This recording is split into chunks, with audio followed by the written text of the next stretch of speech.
En la historia del crimen, existen momentos que redefinen las reglas del juego. No son simples delitos, sino la creación de nuevos paradigmas.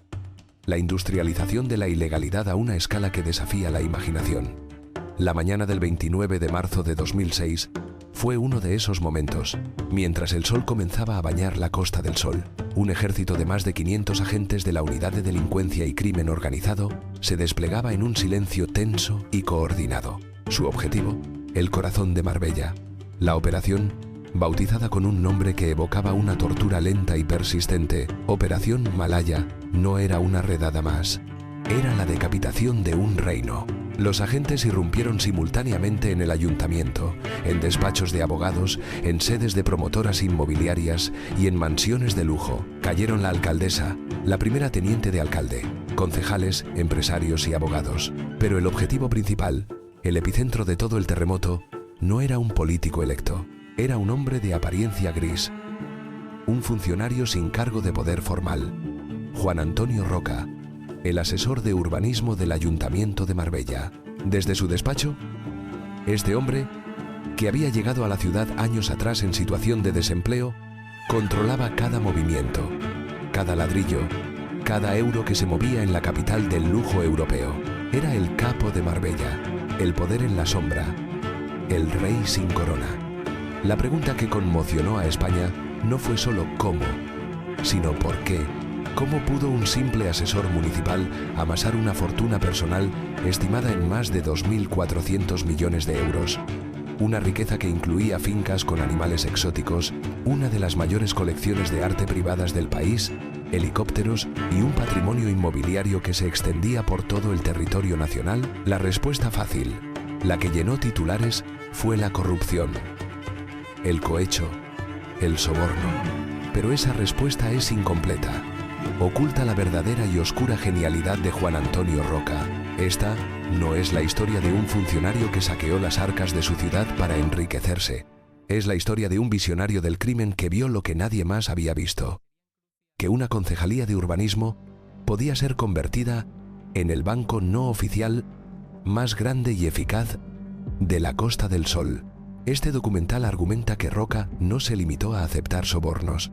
Creó un sistema industrial para el blanqueo de capitales a una escala sin precedentes. Transformó los permisos de construcción y las recalificaciones de terrenos en el producto financiero perfecto para que narcotraficantes y mafias de toda Europa pudieran lavar sus fortunas ilícitas. Marbella no fue solo una víctima de su codicia, fue la herramienta. La ciudad entera se convirtió en una gigantesca lavadora de dinero impulsada por un flujo constante de capital criminal. Por lo tanto, el caso Malaya no fue la crónica de un simple desfalco. Fue el desmantelamiento de un sofisticado centro de servicios financieros para el crimen organizado global, dirigido desde el modesto despacho de un asesor de urbanismo. Esta es la historia de cómo se construyó ese banco y de cómo finalmente se derrumbó. Para entender cómo un hombre pudo convertir una ciudad en su empresa criminal, primero hay que entender la propia ciudad. Desde los años 60, la Costa del Sol había experimentado una transformación meteórica. El milagro económico español la convirtió en un paraíso turístico, un imán para la riqueza, el lujo y el sol. Mientras las autoridades miraban hacia otro lado, seducidas por el torrente de inversión, Marbella se convirtió en el destino predilecto de la élite criminal mundial. No era un simple refugio, era un centro de operaciones, una sede neutral. Un alto mando de la policía la describió como las Naciones Unidas del Crimen.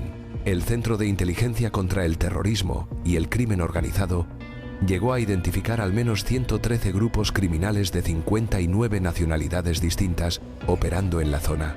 Mafias italianas, que bautizaron la costa como Costa Nostra, clanes rusos, violentos grupos británicos e irlandeses, cárteles colombianos. Todos tenían presencia. Aquí, los capos no solo se escondían, hacían negocios. Era un espacio de coworking para delincuentes globales, donde colaboraban sin mezclarse, donde un traficante de Liverpool sabía que debía hacer acto de presencia en Marbella para operar a gran escala. Este ecosistema criminal tenía una particularidad, una paz relativa. A diferencia de otros territorios, aquí las grandes organizaciones evitaban la guerra abierta, La violencia existía, pero era quirúrgica, contenida. La razón era simple, el negocio lo requería. Los criminales eran, en gran medida, invisibles, mimetizados con sus vecinos millonarios. Sus yates, mansiones y coches de lujo eran indistinguibles de los empresarios legítimos. Como afirmó un abogado de la zona, el crimen organizado ha alimentado y sostenido a Marbella. Eso y los jeques. Y a todo el mundo le ha parecido bien. Esta estabilidad, esta apariencia de normalidad lujosa, creó la base de clientes perfecta para los servicios financieros que Roca estaba a punto de ofrecer. No buscaban caos, sino un paraíso fiscal de facto donde su dinero no solo estuviera seguro, sino que pudiera crecer. Sobre este caldo de cultivo aterrizó en 1984 un hombre que personificaba la desmesura y el populismo, Jesús Gil y Gil, un promotor inmobiliario hecho a sí mismo, con una personalidad arrolladora y un pasado turbio. En 1969, el derrumbe de un comedor en su complejo urbanístico de Los Ángeles de San Rafael causó la muerte de 58 personas. Fue condenado por homicidio involuntario, pero tras 18 meses en prisión, fue indultado personalmente por Francisco Franco. Tras reinventarse como presidente del Club de Fútbol Atlético de Madrid, puso sus ojos en Marbella. En 1991, fundó su propio partido, el Grupo Independiente Liberal, o GIL, y se presentó a las elecciones municipales con un discurso simple y brutalmente efectivo. Prometió limpiar las calles de prostitutas y drogadictos, acabar con la inseguridad y devolver el esplendor a una ciudad que, según él, estaba sucia y abandonada. El mensaje caló hondo. El 26 de mayo de 1991, Jesús Gil ganó la alcaldía con una aplastante mayoría absoluta, obteniendo el 65% de los votos. Su mandato fue un espectáculo constante. Apenas un mes después de llegar al poder, ordenó la demolición de la casa del anterior alcalde socialista. Instigó la persecución de delincuentes comunes y personas sin hogar, a quienes llegaba a dar dinero para que abandonaran la ciudad. Mientras tanto, se convertía en una estrella televisiva, pontificando desde un jacuzzi rodeado de mujeres jóvenes en su programa Las noches de tal y tal. Gil era el centro de atención, el showman que hipnotizaba a la prensa y a gran parte del electorado. Pero detrás del ruido y la furia de su personaje se estaba produciendo algo mucho más sistémico. El gobierno del Gil desmanteló metódicamente cualquier control legal o administrativo. Se ignoraban las leyes, se obstruían las auditorías y se gobernaba por decreto, creando un clima de total impunidad.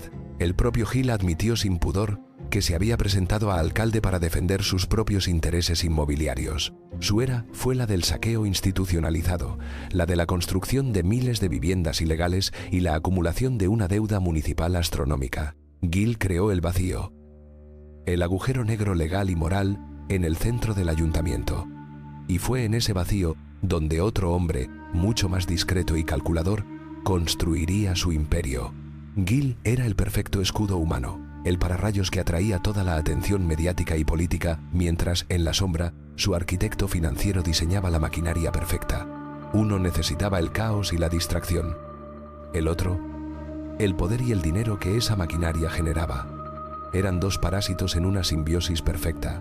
En 1992, un año después de la victoria de Gil, llegó a Marbella Juan Antonio Roca. A diferencia de muchos en el entorno del Gil, Roca no era un improvisado, era un hombre con formación técnica, un empresario que ya había desarrollado una notable carrera en el sector inmobiliario en Murcia antes de poner un pie en la Costa del Sol. Gil lo contrató para un puesto aparentemente burocrático: gestionar la Sociedad Municipal de Urbanismo y supervisar la revisión del Plan General de Ordenación Urbana. Era el técnico, el hombre de los planos y los expedientes. Desde su despacho, alejado de los focos que tanto amaba su jefe, Roca comenzó a tejer su red. Se convirtió en el poder fáctico, el hombre al que todos, desde concejales hasta el jefe de la policía local, llamaban para saber qué hacer.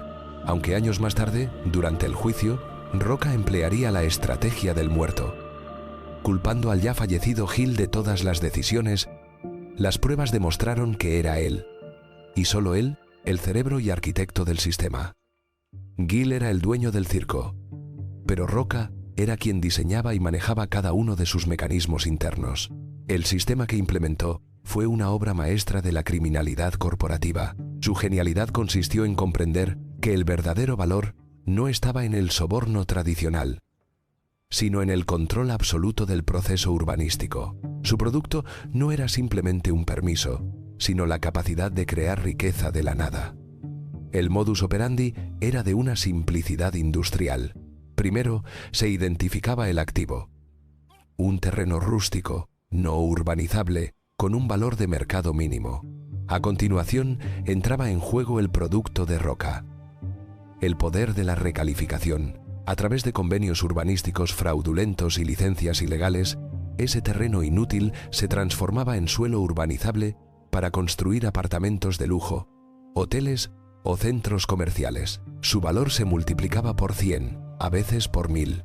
El segundo paso era el cobro de la tarifa. Promotores inmobiliarios, empresarios y, crucialmente, las organizaciones criminales que buscaban blanquear su dinero pagaban sumas millonarias a Roca a cambio de este servicio. El pago no era un simple soborno, era una inversión. Con una comisión pagada a Roca, un narcotraficante no solo limpiaba su dinero sucio al invertirlo en un proyecto inmobiliario, sino que obtenía un retorno de la inversión estratosférico, generando capital que ahora parecía completamente legítimo. Roca no solo lavaba dinero, lo multiplicaba. Convirtió el urbanismo en un mercado de derivados financieros para el AMPA. El permiso de obra era el instrumento que desbloqueaba un valor latente y masivo, y él controlaba la emisión de esos instrumentos. Finalmente, implementó la infraestructura bancaria para gestionar este inmenso flujo de capital. Creó una red de más de 120 sociedades pantalla y utilizó a un ejército de testaferros, como la abogada Montserrat Corulla o su hombre de confianza Óscar Benavente, para ocultar la titularidad de los bienes y el dinero. Los beneficios se canalizaban hacia un imperio de lujo, una colección de arte valorada en millones, fincas, caballos de pura sangre, coches de alta gama y propiedades por toda España. Para que esta maquinaria funcionara a la perfección, necesitaba una red de colaboradores leales y bien pagados.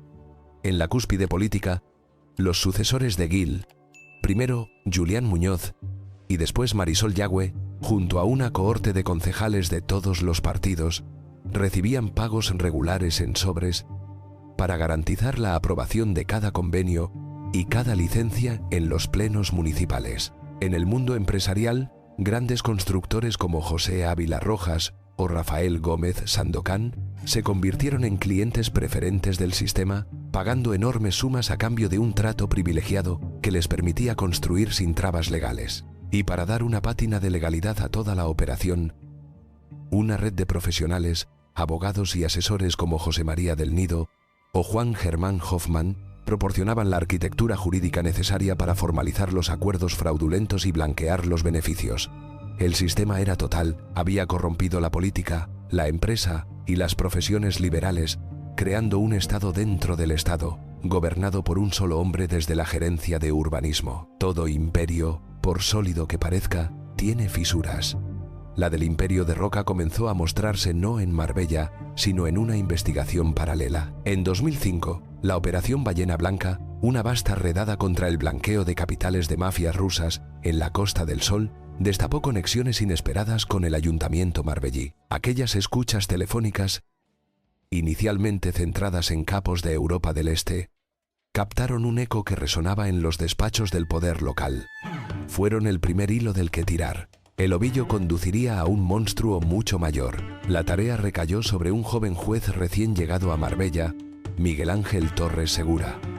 Frente a un sistema criminal que había comprado voluntades durante más de una década, Torres y un pequeño grupo de policías de la Unidad de Droga y Crimen Organizado y de la recién creada Unidad de Delincuencia Económica y Fiscal, UDEF, tuvieron que librar una guerra secreta.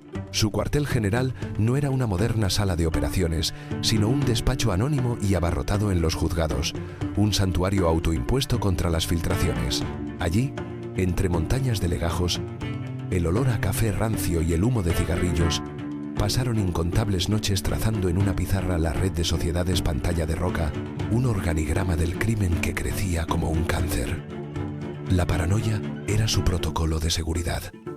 Se comunicaban con alias, celebraban reuniones en lugares discretos lejos de Marbella y vivían con el temor constante de que una palabra imprudente o una cara conocida en el lugar equivocado no existía.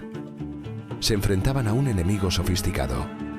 Roca y su círculo íntimo utilizaban teléfonos encriptados, una tecnología avanzada para la época que costó a los investigadores meses de trabajo y la ayuda de expertos internacionales para poder descifrar. El propio nombre de la operación, Malaya, hacía referencia a la tortura de la gota china, un símbolo de la paciencia, la persistencia metódica y el desgaste psicológico que estaba suponiendo para aquel puñado de hombres derribar un muro que parecía inexpugnable. El clímax llegó en la madrugada del 29 de marzo de 2006. Mientras el sonido rítmico de los helicópteros rompía el silencio de la noche marbellí, los equipos de asalto irrumpían en el ayuntamiento, llevándose cajas de documentos ante la mirada atónita de los funcionarios que llegaban a trabajar.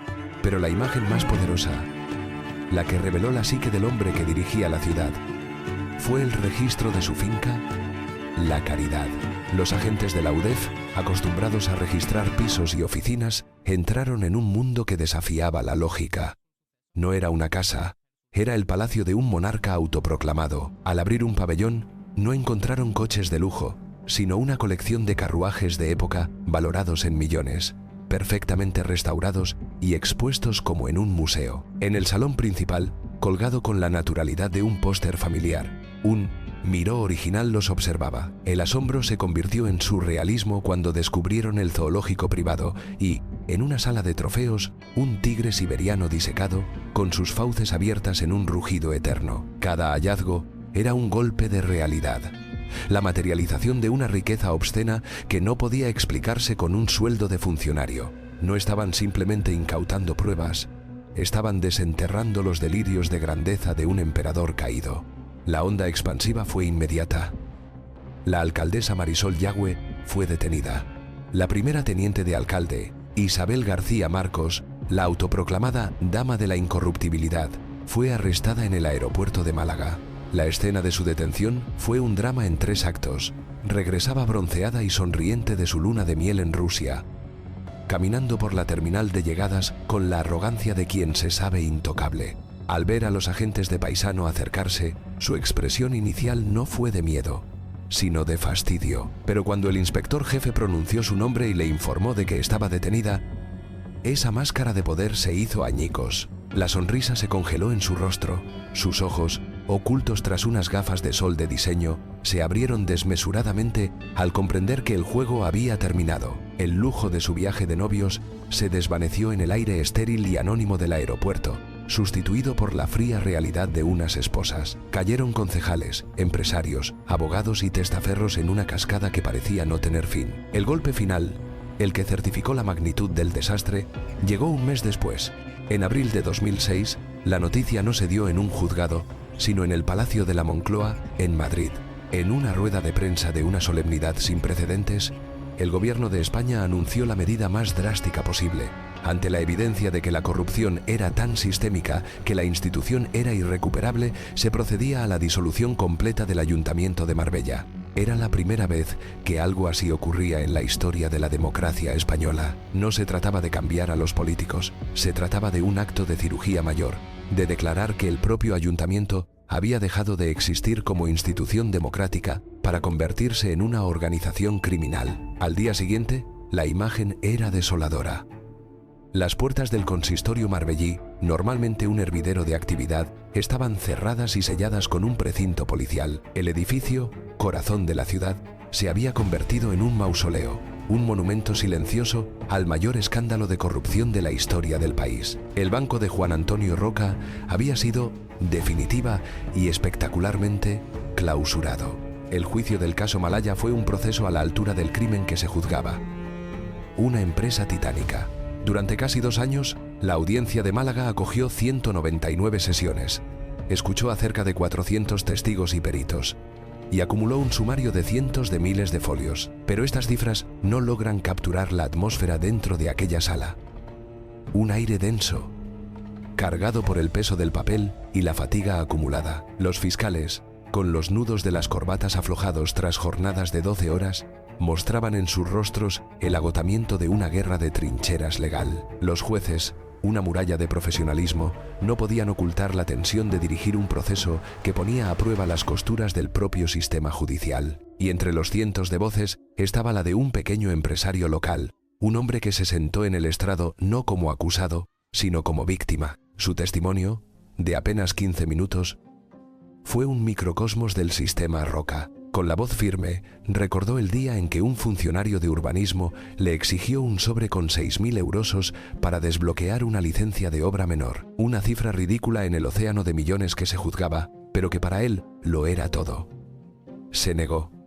Su pequeña empresa familiar, construida durante 2 generaciones, quebró 6 meses después. Su historia no apareció en los grandes titulares, pero su ruina personal, multiplicada por miles, fue el cimiento invisible sobre el que se levantó el imperio. La sentencia final, dictada en octubre de 2013, ocupaba más de 5.000 páginas. Juan Antonio Roca, el Cerebro, fue condenado a 11 años de prisión y a una multa de 240 millones de euros, una pena que el Tribunal Supremo elevaría posteriormente a 17 años. Sus marionetas políticas, como el exalcalde Julián Muñoz o su sucesora Marisol Yagüe, también recibieron penas de cárcel, aunque en muchos casos las condenas fueron significativamente más bajas de las que solicitaba la Fiscalía, generando una sensación de decepción en parte de la opinión pública. De los casi 100 imputados, la mitad acabaron absueltos o con penas menores que no implicaban el ingreso efectivo en prisión. Para el pequeño empresario que lo perdió todo, la justicia tuvo un sabor amargo, pero la verdadera sentencia no se dictó en un tribunal. El legado de la era Roca es una cicatriz permanente en el paisaje y las finanzas de Marbella. El saqueo se estimó entre 300 y 550 millones de euros, de los cuales apenas se ha logrado recuperar un 10%. La ciudad quedó en la bancarrota, con una deuda pública que superaba los 500 millones de euros. Significa el asfalto lleno de baches que nunca se repara en los barrios obreros. Significa el colegio público, donde los padres deben organizar rifas para comprar material escolar. Significa la lista de espera en los servicios sociales, el parque infantil prometido que sigue siendo un solar abandonado, y los impuestos municipales que suben año tras año para pagar una fiesta a la que nadie fue invitado. Es el coste real y tangible de la corrupción, pagado silenciosamente cada día por los habitantes de una ciudad cuya marca de lujo oculta una maquinaria municipal rota. El legado más visible, sin embargo, está escrito en hormigón. Si un dron se elevara hoy sobre la costa, no vería una estampa de postal, sino la evidencia del crimen a escala paisajística. Monstruosos bloques de apartamentos devorando la primera línea de playa. Urbanizaciones enteras levantadas sobre lo que eran zonas verdes protegidas. Calles que terminan abruptamente en mitad de la nada. Desde el balcón de su casa, una residente que ha vivido más de 70 años en la ciudad ya no ve el mar. Lo que ve es un muro de ladrillo y cristal que le robó el horizonte. Antes vendían lujo, dice con amargura. Luego empezaron a vender el suelo, el sol, y al final nos vendieron hasta las vistas. El caos urbanístico no es solo un problema legal, es la desfiguración permanente de la memoria colectiva, un laberinto legal casi irresoluble. El nombre de Marbella, antes sinónimo de glamour, quedó indeleblemente manchado, asociado a la corrupción más descarada. Y lo que es más preocupante, la ciudad, a pesar de todo, sigue siendo un enclave estratégico para el crimen organizado internacional, un recordatorio de que las estructuras profundas que permitieron el ascenso de Roca no han desaparecido del todo. Volvemos así a la pregunta inicial. Juan Antonio Roca no fue simplemente un funcionario corrupto, fue un innovador, un pionero del crimen corporativo. Su historia es una advertencia, demostró cómo la burocracia de un Estado de Derecho puede ser secuestrada y convertida en una herramienta al servicio del crimen global. Creó un modelo de negocio, un manual de instrucciones para transformar una institución pública en una empresa criminal de servicios financieros de alto nivel. El imperio de Roca fue desmantelado y él cumplió su condena. Hoy, camina de nuevo como un hombre libre por las calles de la misma ciudad que esquilmó. La escena es casi una provocación. En una tarde soleada en Puerto Banús, rodeado de la opulencia que su sistema ayudó a financiar, un Juan Antonio Roca envejecido Se sienta en la terraza de un café exclusivo. Viste una camisa de lino impecable. Su rostro es el de un jubilado cualquiera disfrutando del atardecer. Sostiene una copa de vino, observando con calma los yates de lujo que se mecen en el puerto. El sol se refleja en el agua, creando destellos dorados, y al fondo, recortándose contra las colinas, se alzan las moles de hormigón, los edificios ilegales, como silenciosos monumentos a su poder. No hay en él un atisbo de arrepentimiento, solo la tranquila pose de un hombre que contempla su obra. El método Marbella. Esa fusión industrial entre la corrupción política y las finanzas del crimen organizado sigue siendo una amenaza latente. Los miles de edificios ilegales que aún se alzan contra el cielo andaluz no son solo el recuerdo de un escándalo. Son la prueba palpable de que, a veces, el crimen paga, la sombra de Roca, aunque atenuada, permanece.